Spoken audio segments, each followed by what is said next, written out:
In an alternate 1982, a huge alien spaceship arrives on Earth and hovers above South Africa. For 3 months there's no activity from the ship, so the authorities finally decide to cut their way inside, only to discover a group of aliens in a malnourished condition because they ran out of supplies a long time ago. These aliens get derogatorily named prawns by humans. Rumors say a shuttle descended from the mothership, but nobody is able to find it. After receiving lots of international pressure, the South African government moves 1.8 million prawns to a refugee camp known as District 9. Scholars believe these prawns are the workers of their species, and therefore they need higher leaders to command them and rarely take initiative. Although it's surrounded by soldiers and fences, the first few months in the district are peaceful, and it's discovered aliens love cat food. But as time passes, humans begin rioting because the government is using too many resources on aliens instead of taking care of their people, and District 9 becomes a slum, further gaining people's xenophobia. The fact the aliens see certain violent activities, like setting fire to vehicles, as mere entertainment doesn't help their case at all. Eventually the area becomes overcrowded and a prime land for all kinds of crime. Warlord Obasanjo opens a massive black market in District 9, which includes lady workers and arms trafficking. The aliens' technology is quite advanced, however human hands aren't capable of handling their weapons. 28 years later, the tension between aliens and locals make the government relent to public pressure, and they decide to move the camp away from the city to a remote location. To do so they hire a weapons manufacturer called MNU, Multinational United, whose executive Mr. Smith appoints his employee and son-in-law Wikus to lead the relocation. A group of mercenaries will also come along for the sake of Wikus' safety and to push along any aliens that resists. Wikus' assistant and a cameraman also come along to record it all. While they get ready, Wikus isn't happy to see how many weapons the mercenaries have brought, but Colonel Venter insults him and tells him to deal with it. A whole convoy of vehicles carry the team to the district to be able to cross through protests, and when a few prawns try to attack them, the mercenaries defend themselves with killing shots. Wikus goes from door to door asking the prawns to sign the forms that informs them of the eviction, sometimes using cat food as bargain. While some aliens accept to cooperate, others don't want to be taken from their homes and try to fight, which causes the mercenaries to take them out by force despite Wikus' protests. In one of the houses they find prawn eggs filling the room from wall to wall, and after showing them to the camera, Wikus orders a mercenary to burn them. The shacks also contain lots of hidden alien technology that the mercenaries confiscate for the MNU to continue testing even if they haven't figured it out yet. Meanwhile, Christopher, his son CJ, and his friend Paul are seeking a special alien fluid from destroyed prawn technology that piles up with the trash. CJ finally finds a piece after 2 decades, and the group excitedly takes it to their home, where they take the fluid to a hidden room filled with advanced tech. The fluid is synthesized and put inside a silver cylinder to carry on their plan, but at that moment, Wikus and his team knock on the door. Christopher and CJ rush to their own house, and after hiding the cylinder, Paul goes out to deal with the humans. However, since Paul doesn't want to cooperate, the mercenaries quickly push him to the ground and hold him at gunpoint. Wikus enters the house to investigate and finds lots of weapons plus the cylinder, which he accidentally activates and causes it to spray his face. After confiscating the cylinder, Wikus tries to ask Paul some questions, but Paul responds by hurling the mercenary into his house and pushing Wikus onto a barrel of fire. Venter arrives with more men and immediately kill Paul while Wikus discovers he's burned his arm. After receiving medical attention, Wikus continues with his duty, and eventually makes it to Christopher's house. He tries to give some candy to CJ, but CJ responds by throwing it at him. This reaction angers the humans, who decide to push Christopher to his knees and inspect the house, where they discover all sorts of equipment. While looking around, Wikus suddenly throws up a lot of weird liquid and begins feeling dizzy. The team decides to take him away for now, but when they stop to grab a bite, Wikus' nose begins bleeding. More symptoms keep appearing when Wikus returns to the office to do his reports. He won't stop coughing, and his nails are coming out of his fingers. Back in the district, Christopher and CJ look for the cylinder and get sad when they find it gone. Meanwhile, a group of prawns trades their battle suit for a bunch of cat food at the warlord's base. However, one of the men kills a prawn to use him as food. Obasanjo has been hiring witches and shamans because he wants to become a prawn to be able to use their weapons, and these witches think that can be achieved if he consumes prawn flesh. However, so far it hasn't worked. Sometime later, Wikus returns home to discover his wife Tanya is throwing him a surprise party to celebrate his promotion. Wikus tries to be social and friendly, but he isn't feeling well at all. He ends up in the bathroom throwing up in the sink, and when they cut the cake, he throws up again before passing out. The next morning, Wikus wakes up in the hospital. The doctor removes the bandages from his burned arm, only to discover Wikus' hand has become a prawn claw. Terrified, the doctor calls the MNU, and a bunch of soldiers quickly arrive to take Wikus' body away in a bag while ignoring Tanya's pleas for an explanation. Later at a lab, the staff finds the cylinder in Wikus' pocket and they take it away. From that on, the MNU puts Wikus through a series of brutal experiments, including trying out alien technology. To Wikus' surprise, his new hand has enough prawn DNA to use the alien weapons. Wikus suffers as they make him shoot various targets, and at the end, he also has to shoot a prawn to death, which mentally destroys him. Once the tests are over, the scientists and the executives, including Smith himself, agree to kill Wikus in order to harvest his organs and blood before he finishes transforming into a prawn. With DNA composed of the perfect prawn and human balance, they could create great soldiers capable of using the alien weapons. When he hears this, Wikus freaks out and attacks everyone around him, using a scalpel to get a hostage so he's able to escape the lab before he's shot. The mercenaries are ordered to go after him, and Smith meets with Tanya to give her a twisted version of what's going on. On the streets, Wikus steals clothes from hangers, a phone from a kid, and scavenges trash cans for food while always trying to keep his claw hidden.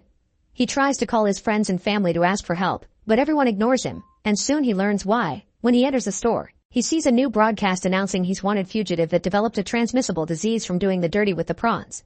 Everyone in the shop runs away from him, and Wikus accepts he has no choice but to go to District 9. Here he scavenges as well and even manages to obtain a can of cat food, which he eats eagerly until he realizes he's losing his teeth as well. At that moment, Wikus receives a call from Tanya, who informs him she doesn't want anything to do with him anymore because he disgusts her. Tanya ends the call without hearing his explanation, and Wikus is so desperate to get her back that he gets an axe to try to get rid of the claw. However, he's so nervous that he only gets one finger, and the pain is too much to continue. Suddenly, mercenaries' helicopters begin looking for him in the area. Wikus rushes to hide inside a house and bumps into Christopher, discovering his secret room right before passing out from blood loss from his wound. When he wakes up later, he finds himself inside the rumored shuttle hidden under Christopher's house. When Wikus explains he doesn't have the cylinder anymore, Christopher and CJ explain they need the fluid to operate the mothership again, and it could also power a machine that can help Wikus reverse his transformation. Retrieving the cylinder would be impossible because the mercenaries would kill them on the spot. Wikus spends the following hours suffering the pain of his body transforming as his skin sheds and his torso mutates.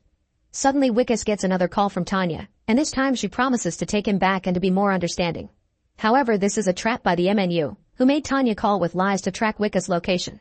Meanwhile, CJ tells Christopher how much he misses his home planet, but Christopher reminds him they can't go anywhere without the fluid, so they should go to the new settlement.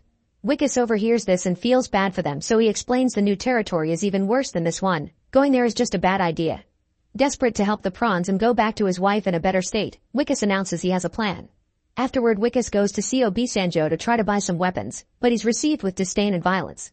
When the men push Wikus, they notice his transformed body, and Obasanjo sends orders to get his claw for him to eat. Wikus struggles against the men and finds an alien weapon on the ground, which he immediately takes and begins shooting around. Its power is incredible and quickly kills a bunch of men, allowing him to grab a bag of weapons and escape. Meanwhile, the mercenaries arrive at Christopher's shack, only to find it empty. It turns out Christopher and Wikus are sneaking into the MNU base by blowing up the entrance, and as soon as they arrive at the lab, they shoot a few men before finding the cylinder. However, Christopher also finds many prawns that have been killed in experiments, including Paul. The shock doesn't let him move, and this gives the mercenaries time to catch up with them and open fire. Wikus fires back and kills lots of mercenaries while he reminds Christopher of CJ's future, which helps the prawn snap out of it. Then Christopher uses scraps found around the lab to make a bomb, which is used to create an opening on the wall. Wikus and Christopher rush outside and steal a MNU car to return to District 9 while Venter and his men follow him. Once they make it to the house, CJ begins putting the fluid in the shuttle, and Christopher uses that moment to confess he'll come back in 3 years to cure Wikus because the current fluid isn't enough to both power the shuttle and the healing machine. Furious, Wikus knocks out Christopher and descends into the shuttle, where CJ is putting the fluid into the shuttle and makes the shuttle work again. A desperate Wikus tries to operate the shuttle while Venter arrives and threatens to kill Christopher. Suddenly the ground starts to shake and Venter and Christopher run out of the house right before the shuttle raises from the ground not very smoothly. Venter orders his men to open fire, and a missile immediately destroys one of the shuttle's engines, so Christopher has to watch how his last hope crashes to the ground. Afterward, Venter's men capture Christopher and Wikus to take them away in their car. However, the vehicle is suddenly ambushed by Obasanjo's gang, causing their cars to crash against Venter's. Then the gang opens fire and fiercely fight against the mercenaries until they grab Wikus, taking him away while leaving Christopher behind. Meanwhile, CJ deals with the shuttle panel and manages to activate the mothership again. At the gang's base, Wikus is taken to the witches to try to perform the ritual using his claw. However, when CJ activates the mothership, this also activates all other alien tech, including the battle suit hidden in the gang's base. The suit scans the area and detects Wikus as a prawn ally but the gang members as human enemies, so it opens fire to kill Obasanjo and his entire gang. Back to the mercenaries, a few of them interrogate Christopher about the revived mothership while the rest of the group goes after Wikus. Finding himself surrounded, Wikus has no choice but to put on the suit and meet them face to face. When he notices the mercenaries captured Christopher, he offers to trade the alien for exchange of his freedom. However, he quickly changes his mind when he hears Venter order his men to kill Christopher.